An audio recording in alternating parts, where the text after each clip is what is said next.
Madame, Monsieur, bonsoir et bienvenue dans le 20h de TFM. Dans l'actualité de ce lundi, la glorification de la Vierge Marie. Les catholiques fêtent l'Assomption. Les fidèles sénégalais à l'église ce matin ont prié pour la paix et la concorde. Ce 15 août, un jour historique, la délocalisation momentanée des services de l'hôpital Aristide Le Dantec.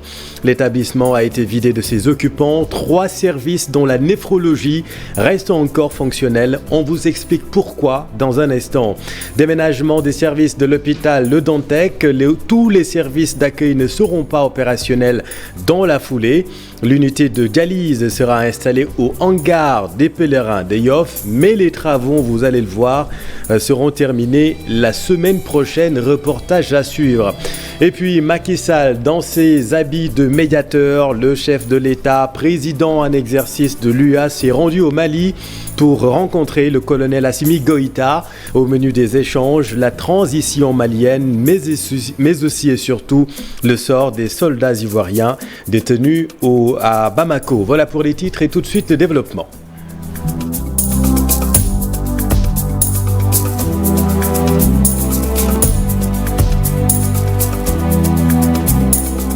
D'abord, bonne fête d'Assomption à toutes et à tous. Les fidèles catholiques célèbrent le couronnement de la Vierge Marie. Illustration à la paroisse Saint-Joseph de la Médina. Le lieu de culte a été pris d'assaut tôt ce matin par les fidèles. Reportage Mariem Diaye et Alioune Diagne. Ce matin, il fallait se lever de très bonne heure pour avoir une place à la paroisse Saint-Joseph de la Médina et les plaines à craquer avant même le début de la messe. Les fidèles catholiques sont venus nombreux pour témoigner leur attachement à la Vierge Marie, mère de Jésus-Christ.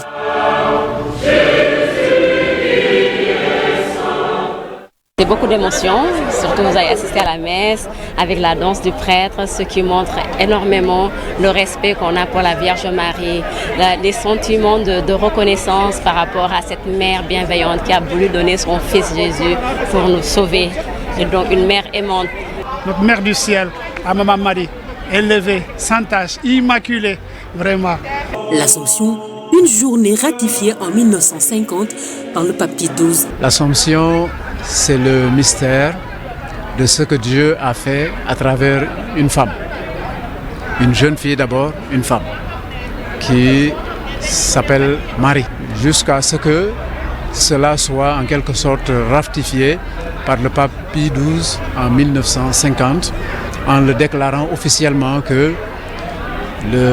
chaque année, à la date du 15 août, nous allons célébrer ce que Dieu a fait à travers cette femme-là, la Vierge Marie. Avant, c'est par des processions et autres célébrations que cette journée était fêtée. Les gens l'honoraient de différentes manières, à travers processions, à travers célébrations, comme ils le pouvaient un peu partout dans le monde, parce que le monde est assez varié et divers. C'est tout cela que le dogme de l'Assomption a voulu résumer. Célébrée le 15 août, l'Assomption est une fête catholique de première importance puisqu'elle symbolise l'élévation et la présence au ciel de la Vierge Marie. Une occasion pour les fidèles de lui témoigner tout leur respect, amour et confiance dans leurs prières. Messe d'Assomption à Saint-Louis, également à la cathédrale de la vieille ville pour abbé Bienvenu Jean-Louis Bassène qui a dirigé la messe. L'Assomption est une glorification de la Vierge Marie. Le voici avec notre équipe à Saint-Louis. Aujourd'hui, nous célébrons l'Assomption de la Vierge Marie et le sens de cette fête, c'est la glorification de Marie, elle qui a donné toute sa vie au service de son Dieu. Elle qui a accepté le projet de son Dieu de porter son Fils Jésus-Christ. Aujourd'hui, c'est les glorifier pour tous ses mérites, pour tout ce qu'elle a eu à donner à ce monde, son Fils Jésus-Christ, qui est notre Sauveur. Donc aujourd'hui, nous célébrons cela, Marie qui est élevée au ciel avec son corps et son âme pour partager la plénitude de la gloire de son Dieu. Et restons à Saint-Louis du Sénégal. Vous le savez, la plage d'Hydrobase est le point de ralliement pour les fêtards du 15 août. Cette année encore, la tradition a été respectée. Des fêtards sont venus de la Mauritanie pour participer à cette grande fête du 15 août, fête traditionnelle. Voyons tout cela avec Ousseynou Diop et Habib Seck. Pour ces jeunes, la fête vient de commencer à la plage de l'Hydrobase. Ici, les jeunes viennent des 14 régions du Sénégal. Ils se baignent dans la mer et se sentent très heureux. Aujourd'hui, c'est une fête après 2 ans de galère avec la pandémie de la Covid-19. Aujourd'hui, nous allons fêter le 15 août à Saint-Louis. Non, c'est la première fois qu'on vient au Sénégal. Et c'est vraiment très impressionnant parce que c'est très très beau. Ibrahima est venu spécialement de la Mauritanie, accompagné de sa cousine. Ils sont ici depuis les premières heures de la matinée. Je viens de la Mauritanie, on m'a beaucoup parlé de la fête du 15 août. C'est pourquoi je suis venu avec ma copine pour voir. Mais je pense que c'est une bonne chose et on va se baigner après. D'autres par contre viennent également des autres villages de la région, particulièrement de Kassak Nord, dans le département de Dagana. On vient ici pour se soulager. Je suis venu avec mon ami et on va profiter de cette fête. Je suis déjà satisfait. Ces jeunes et femmes sont tous là pour passer des moments de bonheur en famille. Nous sommes en vacances et on va profiter de cette journée spéciale. Nous allons tout donner pour cette fête. On va jouer et on va danser. Pour certains, c'est le début des vacances. Chaque année, ils font le déplacement sur Saint-Louis pour y passer la fête de l'Assomption. Des moments inoubliables qu'ils ne peuvent pas se passer chaque 15 août. Merci Ousseynou. L'actualité de ce 15 août, c'est aussi la délocalisation momentanée des services de l'hôpital Aristide Le Dantec. Vous le savez, l'établissement va être fermé au public à compter de ce jour pour cause de travaux.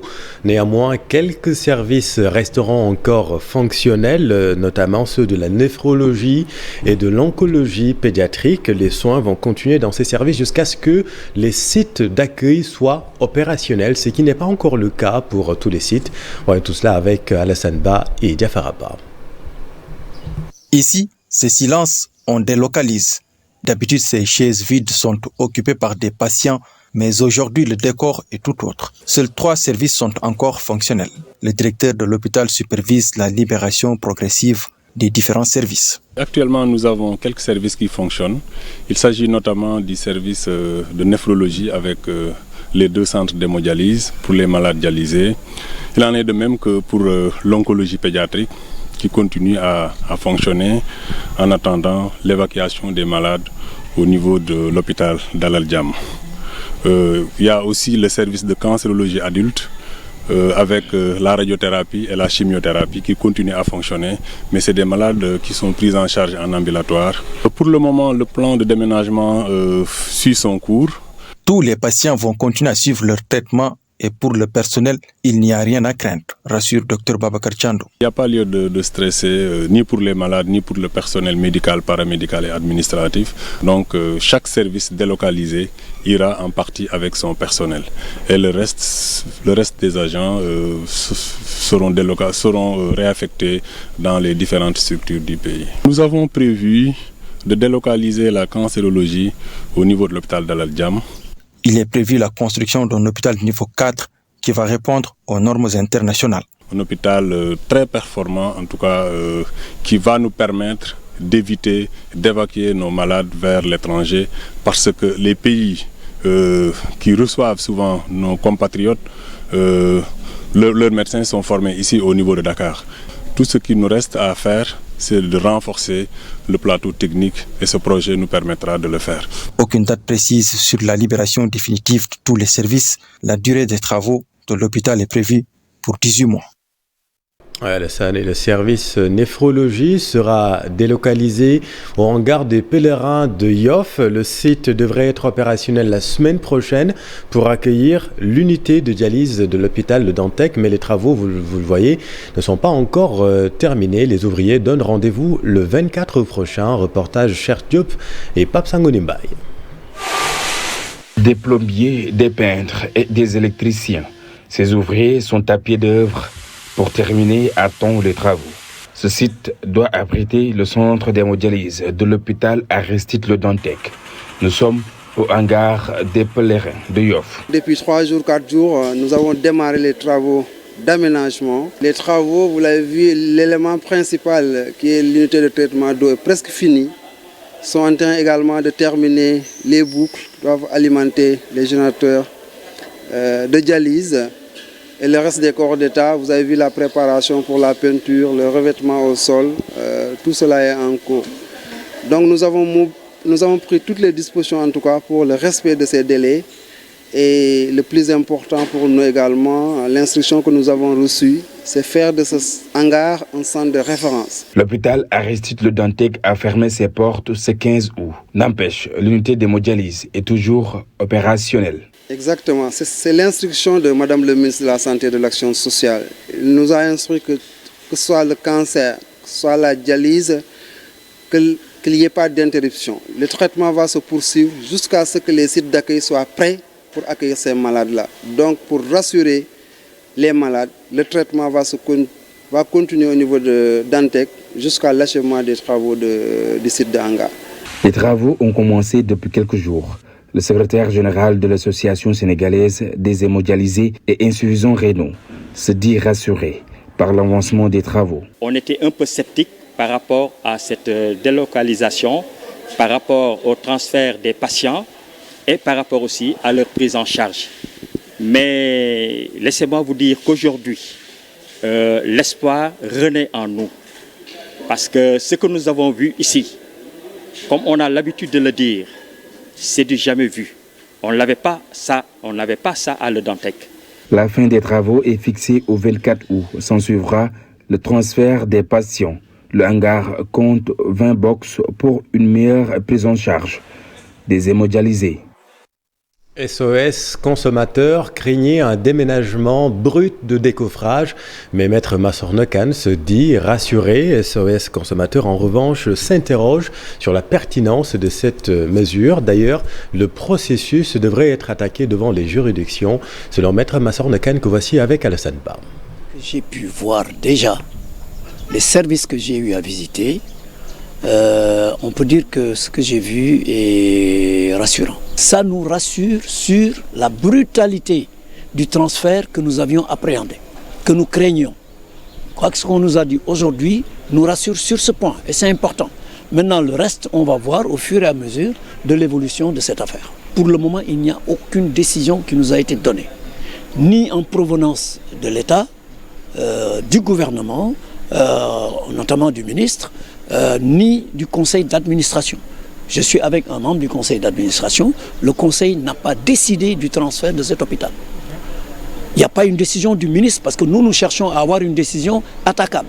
Pour le moment, il n'y a qu'une note de service, je dirais même un communiqué parce que je n'ai pas vu de note de service. C'est un communiqué avec un plan de redéploiement. Pour le moment, il n'y a que ça. Est-ce qu'on peut appeler ça une décision de transfert d'un hôpital? Je ne le pense pas. En tout cas, nous le verrons parce qu'avec les actions judiciaires que nous allons mener, nous allons voir quelle est la décision sur laquelle on s'est fondé pour fermer un hôpital aussi important sans qu'un autre hôpital n'ait été construit pour recevoir ces malades. 22 ans après la fermeture des sociétés AMA Sénégal, SIAS, Air Afrique et la Sotrac, les ex-travailleurs réclament à l'État 13 milliards de francs CFA. En désespoir de cause, ils ont entamé une grève de la faim. Habib Faye, Ababakar Kamara.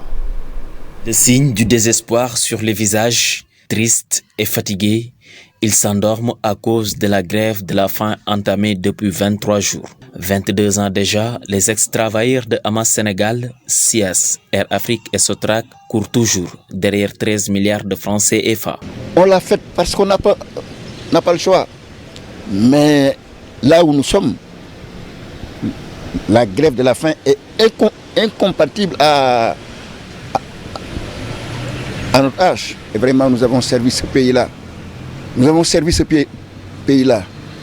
Aujourd'hui, au crépuscule de notre vie, c'est indigne qu'on nous réserve ce sort.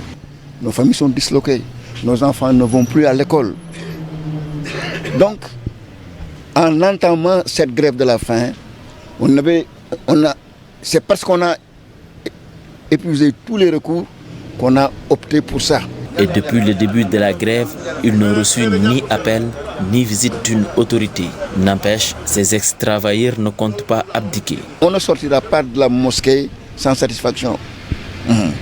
Parce que on a couru derrière cette situation pendant 22 ans.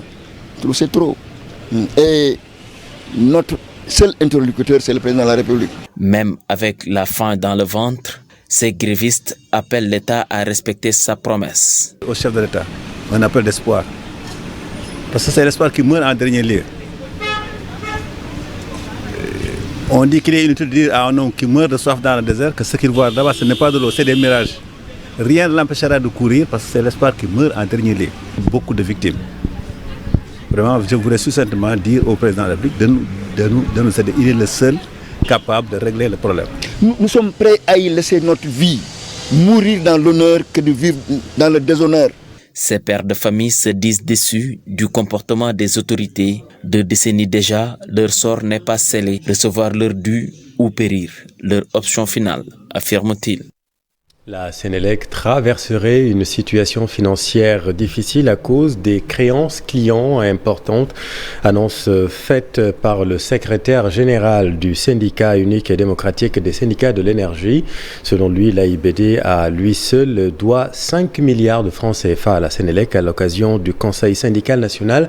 Les syndicalistes ont aussi dénoncé la privatisation de la production de la Sénélec. Voyons tout cela avec Abdou Diouf Diagne et Ahmadou Bamba Samba Rufisque. La privatisation de la production de la Sénélec n'est pas du goût des travailleurs, notamment le syndicat unique et démocratique des travailleurs de l'énergie. Cela risque d'augmenter la dépendance énergétique du Sénégal. Et on va vraiment inéluctablement vers l'extinction des centrales de Sénélec. Pendant ce temps, les IPP continuent vraiment à consolider leur présence au niveau de la production de l'énergie. Nous, notre inquiétude, c'est qu'on ne pourra pas préserver la souveraineté énergétique. Actuellement, vous avez suivi l'actualité internationale. Même les pays qui avaient libéralisé leur énergie sont obligés de revoir pour renationaliser. Il y a l'exemple de la France qui est là. Au moment où l'aéroport international Blaise Diagne se glorifie d'avoir soldé ses dettes, les travailleurs de la Sénélec l'accusent de devoir à leur société de l'argent, de même que l'État à travers certains de ses démembrements. Nous traversons une situation financière difficile qui est due à un mauvais recouvrement. L'État devait nous encourager, nous faciliter la tâche, mais tel n'est pas le cas. Donc les retards de recouvrement se situent au niveau de l'administration. L'administration ne paye pas. Nous avons les forages, les collectivités locales, l'ADM, AIBD. Actuellement, vous avez entendu avant-hier le directeur dire qu'ils ont déjà payé leurs créances. Le terre en même temps aussi. Donc, ils nous doivent, concernant l'AIBD, 5 milliards. Au moment où il est en train de se glorifier pour dire qu'il a réglé avant 2029, donc nous le demandons vraiment de passer à la caisse. Le Soudaten et le syndicat autonome des travailleurs de l'énergie ont procédé à leur fusion. Ils gardent le nom de Soudaten pour aller à la conquête du meilleur pour leur outil de travail. Dans la foulée de cette sortie, la cellule de communication de l'AIBD s'est fondue d'un communiqué. AIBD SA se désole profondément que des syndicats de Sénélec puissent confondre des dettes d'une société anonyme à capitaux privés, majoritairement étrangers, l'AS SA, concessionnaire exploitant de notre aéroport de Diass, avec celle de la société anonyme détenue à 100% par l'État. AIBD SA, qui est propriétaire et concédant de l'aéroport AIBD et qui n'a à ce jour aucune dette envers la Sénélec, précise la cellule de communication de AIBD SA. Tout autre chose à présent, lutte contre l'exode rural. 144 jeunes de la commune de Diagane-Barka, c'est dans le département de Foundiougne, vont exploiter un périmètre maraîcher de 5 hectares. C'est l'ONG Agri-Sud International qui a équipé le terrain et l'a fait bénéficier il y a quelques temps, vous le savez, à la commune de Diagane-Barka, dont plan d'occupation et d'affectation des sols. 7000 arbres seront aussi reboisés sur le périmètre maraîcher. Reportage Aminata Goudjabi et Abdou Karim Pey.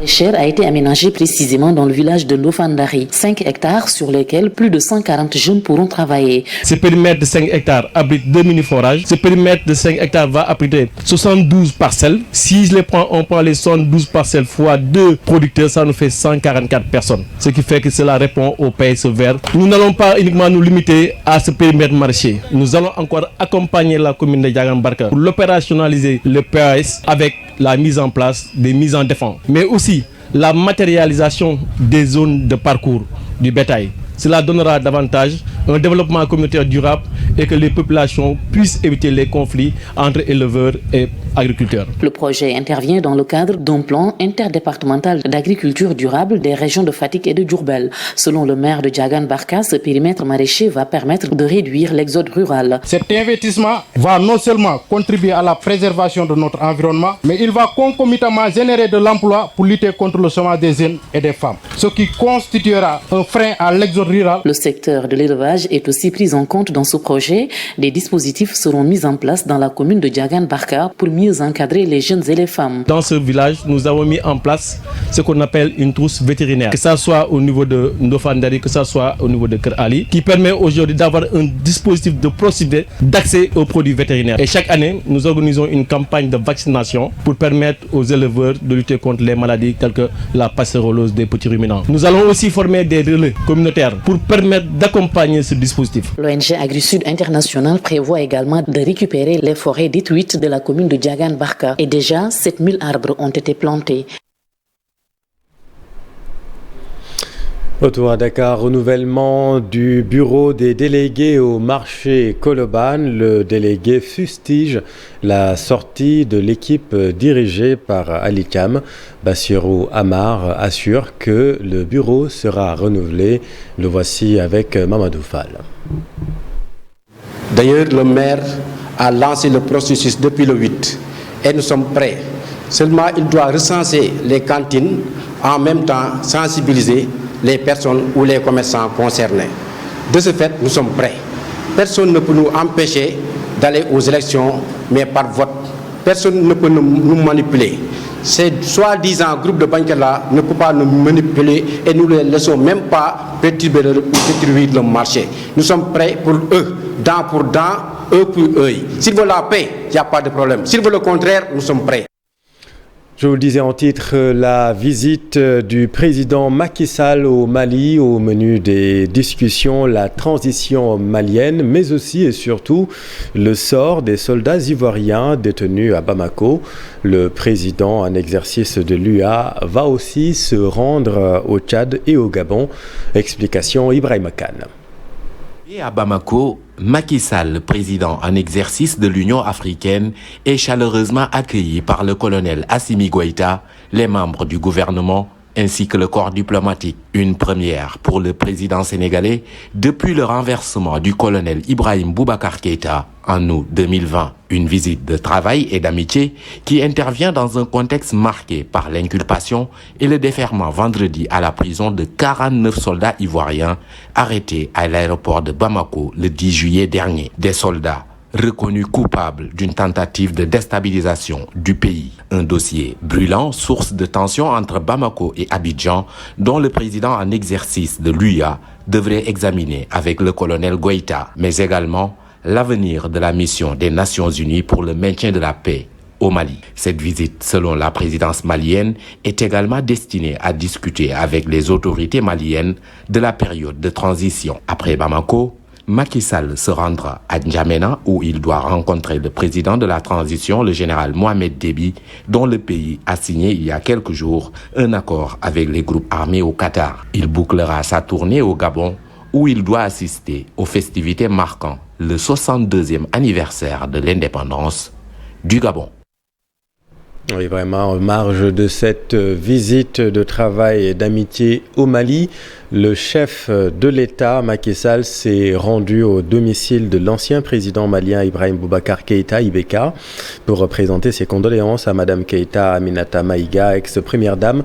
À cette occasion, le président de la République, Macky Sall, s'est également recueilli au mausolée de l'ancien président malien IBK. Sur l'international au Kenya, William Ruto déclaré vainqueur de la présidentielle avec 50,49% des voix. Il n'y a pas de place pour la vengeance, a-t-il déclaré après son élection. Il a promis de travailler avec tous les leaders politiques du Kenya. Son portrait avec Mamadou Fall. 5e président de la République, une élection présidentielle remportée par le vice-président William Ruto avec 50% des voix. La vie nous réserve beaucoup de surprises, tentons-nous d'évoquer avec cette élection de Ruto qui illustre la vie de nombreux Kenyans pauvres. Né le 21 décembre 1966, William Ruto a traversé une enfance très marquée. Il se rendait à l'école pieds nus. Il se démenait en vendant des poulets et des arachides au bord de la route, dans les zones rurales de la vallée du Rift. Aidé par le taux de chômage, il accède à la magistrature suprême dès sa première participation. Pour rappel, Ruto s'est lancé dans la politique en 1992, après avoir été encadré par le président de l'époque, Daniel Arap Moi. Après avoir occupé divers postes ministériels, dont l'éducation, Ruto William a accédé à la vice-présidence après l'élection de 2013. Il comparaît d'ailleurs devant la Cour pénale internationale pour crimes contre l'humanité. Accusé comme le président Uhuru Kenyatta, son procès se tient en novembre 2013. La CPI abandonne toutes les charges en 2016. En 2020, il forme son parti politique United Democratic Alliance. 2 ans après, il est élu président du Kenya. Merci Mamadou. Reportage du jour à présent. Pousser les jeunes, surtout les lutteurs, au retour au métier de la terre. C'est la volonté de l'association Formation et Insertion des lutteurs du Sénégal.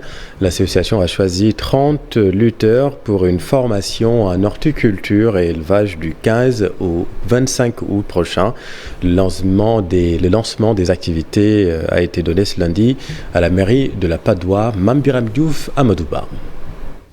Encore des lutteurs préparés à l'après-carrière, une trentaine sous l'égide de l'association Formation et Insertion des lutteurs du Sénégal entame donc ce 15 août une initiative aux techniques de l'horticulture et de l'élevage. Puis, on a pu orienter quelques-uns en élevage et en agriculture. Comme l'a dit tout à l'heure le ministre, il faudrait que ces gens-là formés puissent être la vitrine des autres jeunes. Il faut que les jeunes comprennent qu'avec l'horticulture, ils peuvent gagner des millions. Il faut que les jeunes comprennent qu'avec la terre, ils peuvent gagner des millions et sans faire beaucoup d'efforts. L'horticulture, un choix de formation jugé porteur de réussite. Associé à un tel événement nous intéresse particulièrement. Et nous pensons que l'un des débouchés ou l'une des principales activités qui pourrait créer ou régler la question du plein emploi chez les jeunes, de manière, donc, création de manière massive d'emplois décents et durables, ma conviction, c'est que c'est dans le sous-secteur de l'horticulture qu'on peut y arriver. Durant 10 jours, 30 lutteurs vont encore recevoir une formation gage de reconversion et en ce moment d'appel au consommé local, le retour à l'agriculture et à l'élevage arrive au point nommé. Dans l'actualité sportive, Pape Matar Sarr, toujours en course pour le Golden Boy 2022. Maïgnan, très proche de l'AGOCR en Ligue 1 française. Et puis les sélections nationales, celles des U20 et du beach soccer en regroupement à partir de ce lundi. Tout cela dans le round-up de l'Actu Sport. C'est avec Cher Salibou Diarra. L'équipe nationale du Sénégal de beach soccer entame la préparation de la défense de son titre de championne d'Afrique.